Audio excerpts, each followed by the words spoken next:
today's painting combines two things that I really love to paint. Buildings, interesting little buildings, and a beautiful beach scene. This was in the Caribbean, and a lovely little beach hut where we had lunch. So I've made the format longer than my photograph to include more of the ocean and the sky. And I'm going to start with the sky by wetting it down.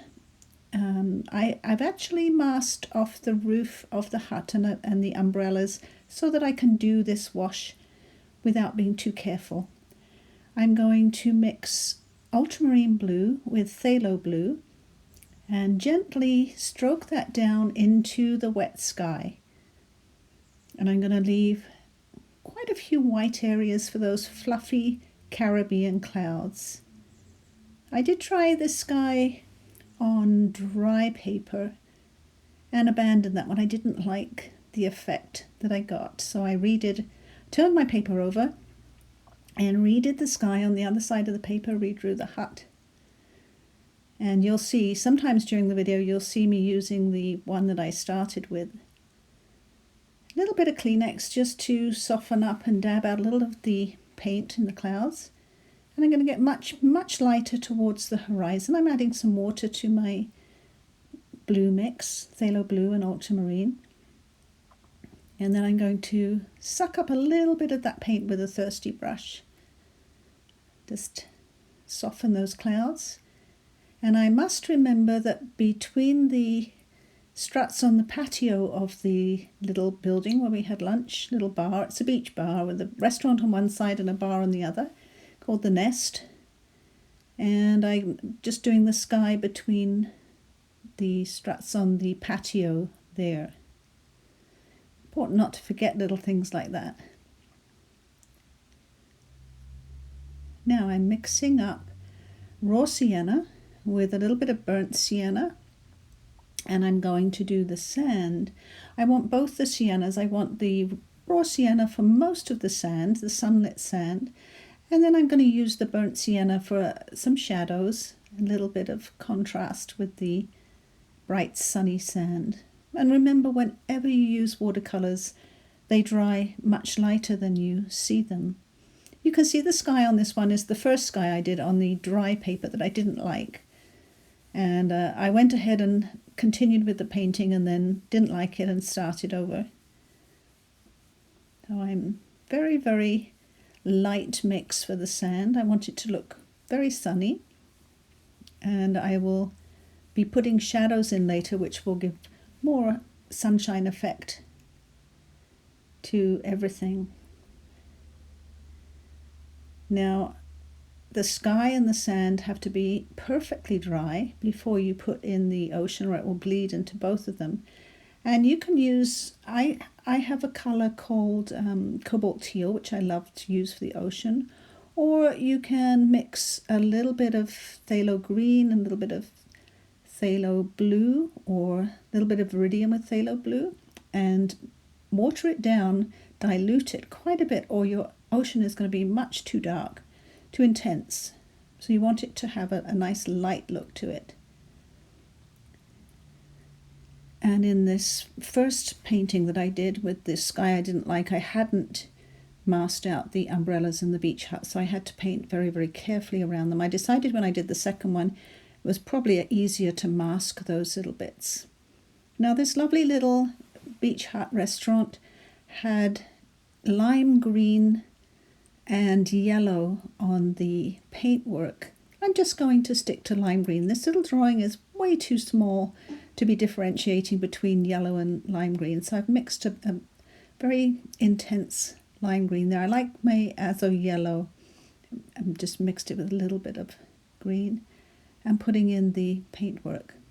I think what I really loved about these colours was the lime green and yellow that complemented the bright pink that they used. And that was why I wanted to paint this one. It's the second time I've painted this one. Really liked this little scene. I've changed a couple of things from the photograph.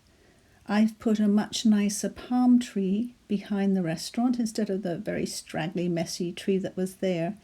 And I've put less beach umbrellas. There was quite a mess of different coloured beach umbrellas, which would have made the composition too busy, especially on a small picture like this. So I've got some, you can use any red for these. I used a cadmium red with a little bit of yellow, but you can use Winsor red, you can use any red that you've got, scarlet. I can't even think of them all now that you could use, but just having a nice bright red umbrellas. So you know what bright red you have that you can use, and literally any of them will work. I'm slowly phasing out my cadmium colours and replacing them with the quinacridones. The quinacridone reds and quinacridone golds are beautiful, intense colours. So as I use up my cadmiums, I'll be replacing them with the quinacridone colours, or the other one I really like now. I don't use the cadmium yellow anymore. I use the Azo Yellow, and much prefer that one. So this is the palm tree that was further down the beach. It was a photograph of a palm tree I took further down the beach, but I just moved it and put it behind the restaurant. I've mixed up a really nice dark green with my burnt sienna and ultramarine and some yellow and phthalo green. And I'm going to add a little bit more ultramarine. I usually just mix my colours until they're dark enough value for me. And this tree is in the background, and I want it to be quite dark because everything else in the painting is really quite light, beautiful, bright light colours. So I'm getting a nice dark green for the palm tree. And I did have the reference photo beside me so that I could look at the shapes of the fronds as I did that. Most of the palm trees on the beach were coconut palms, which is pretty dangerous. The coconuts can suddenly just fall out of the tree, which did happen to us right beside us. We'd just joked about don't sit under a coconut tree, and one fell down on an aluminum container with a very loud noise. I'm using a little bit of burnt sienna for some of the fronds, and then I'm putting the green on either side of them. That's what I saw in the photograph. And it sort of tidies up the area. Behind the restaurant was very untidy. There was a lot of garbage and very scruffy trees and scruffy bushes, and I took a little bit of poetic license and tidied it up a little bit, artistic license. I'm using very quick strokes with the tip of my number 4 brush, and I might switch to my number 2 brush sometimes so that I get very fine lines. And I don't want to overpaint this tree. I don't want to do a lot of layers, just some very quick layers,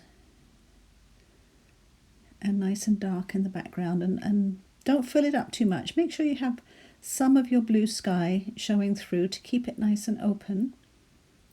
It will set off, that lovely dark green will set off the pink of the building and the white roofs. Now I've added a little bit more yellow to the green to put in some of the bushes that were around the restaurant, and again tidying them up a little bit. There was quite a few, coming up through the sand, there was quite a few sort of rough dry grasses, which is what I'm just hinting at with a few brush strokes. I can't leave that side of the composition too empty because I need something before you get to the hut in the first sort of third of the picture. You can't have something you can't have empty space, I'm trying to say, on the left hand side of it. You've got to have something to stop the eye and to draw the eye into the hut and let the viewer know that's your main focal point, your point of interest. The red umbrellas sort of take you out of the right-hand side of the picture to show you the ocean, which is my second sort of point of interest in the picture. I'm just tapping my brush to make some sort of splatter of burnt sienna and burnt sienna with green on the sand. A little bit, just to make a little bit of texture. And now I have a grey mix that I use with burnt sienna and ultramarine blue, a lot of water, and I'm doing the shadows of trees that you can't see, trees that are outside of the picture, but they are throwing a shadow onto the sand. When you put shadows like that into your picture, that's what indicates sunlight. That's how you show that it's a bright, sunny day. And I'm using that same burnt sienna and ultramarine shadow mix to put the shadow under the hut, and also casting a shadow out from the hut, exactly as I saw it on my photograph. This was an afternoon when we were at the beach in Antigua. And of course the umbrellas cast shade. You don't want to overdo that. And I'm just blending it in with a little water. If you overdo it too much, it focuses the eye too much over there. Now I'm mixing some Quinacridone Magenta with some Cadmium Red to make that very intense pink red that they had painted the hut with. The Quinacridone Magenta is a very intense colour, and too pink on its own. It needed a little bit of red with it to make the exact right colour. And I'm carefully looking at my reference photo to see where they have put the paint. I don't want to get too fussy with it. You can see I'm not fussing too much with detail, but I want to give at least the general idea so the eye is not too confused. I'm using that same mix to put some shadow on the shaded side of the umbrellas. And then I've mixed a little bit of ultramarine blue with that colour to make it darker on the shaded side of the hut.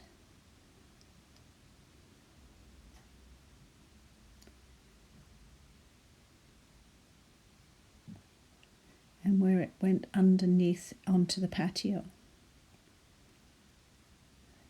The building is still there. You can, if you want to check it out, you can Google pictures of it.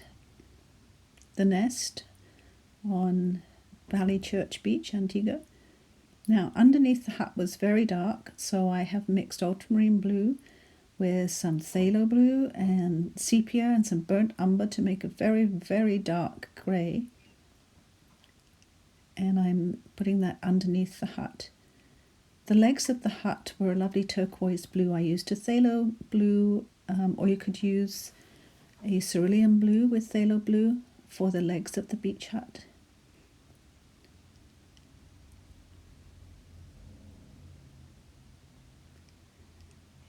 And the more shadow you put in, the brighter everything looks, the more sunny the day looks.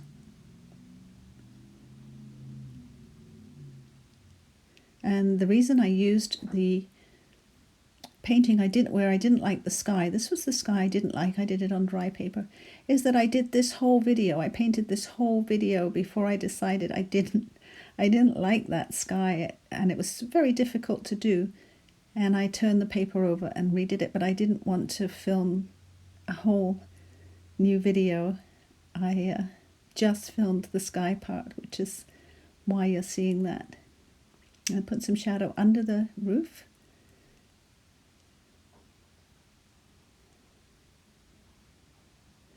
Now, some things need to be sharpened up. It's a small picture. I think it was 10 inches by 5 inches. So I'm using my 01 Pigma pen to sharpen up the edges of the roof, the top, the little signs that they had on the nest bar and grill, and just to get some nice sharp edges and tidy up everything to make it easier to look at. Well, thank you for watching.